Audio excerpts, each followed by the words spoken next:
അപ്പോസ്തലനായ പൗലോസ് എബ്രായർക്ക് എഴുതിയ ലേഖനം 3-ാം അധ്യായം. അതുകൊണ്ട് വിശുദ്ധ സഹോദരന്മാരെ, സ്വർഗീയ വിളിക്ക് ഓഹരിക്കാരായുള്ളവരെ, നാം സ്വീകരിച്ചു പറയുന്ന അപ്പോസ്തലനും മഹാപുരോഹിതനുമായ യേശുവിനെ ശ്രദ്ധിച്ചു നോക്കുവീൻ.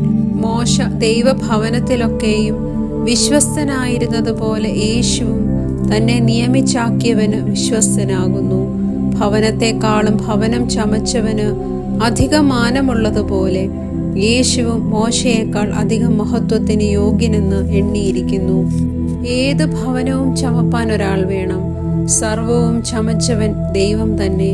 അവന്റെ ഭവനത്തിലൊക്കെയും മോശ വിശ്വസ്തനായിരുന്നത് അരുളി ചെയ്യുവാനായിരുന്നതിന് സാക്ഷ്യം പറയുന്ന ഭൃത്യനായിട്ടത്രേ. ക്രിസ്തുവോ അവന്റെ ഭവനത്തിന് അധികാരിയായ പുത്രനായിട്ട് തന്നെ. പ്രത്യാശയുടെ ധൈര്യവും പ്രശംസയും നാം അവസാനത്തോളം മുറുകെ പിടിച്ചുകൊണ്ടാൽ നാം തന്നെ അവന്റെ ഭവനമാകുന്നു.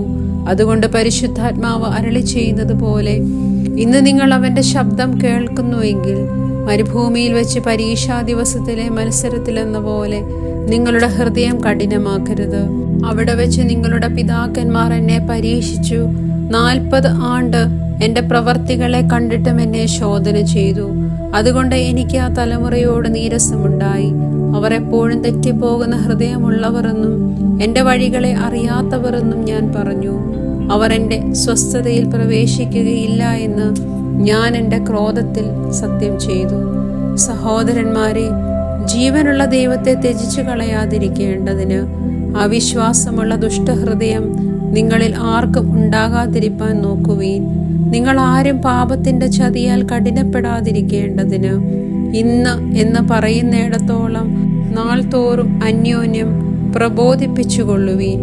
ആദ്യ വിശ്വാസം അവസാനത്തോളം മുറുകെ പിടിച്ചുകൊണ്ടാൽ നാം ക്രിസ്തുവിൽ പങ്കാളികളായി തീർന്നിരിക്കുന്നുവല്ലോ.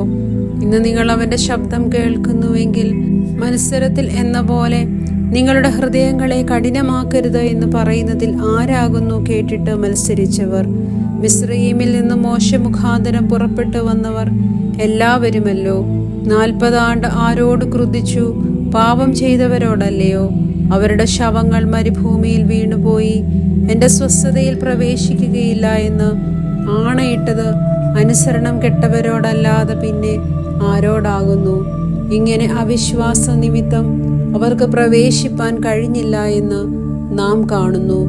ദൈവമേ, സ്തുതി നിനക്ക് യോഗ്യമാകുന്നു. ബാറയ്ക്കുമോർ.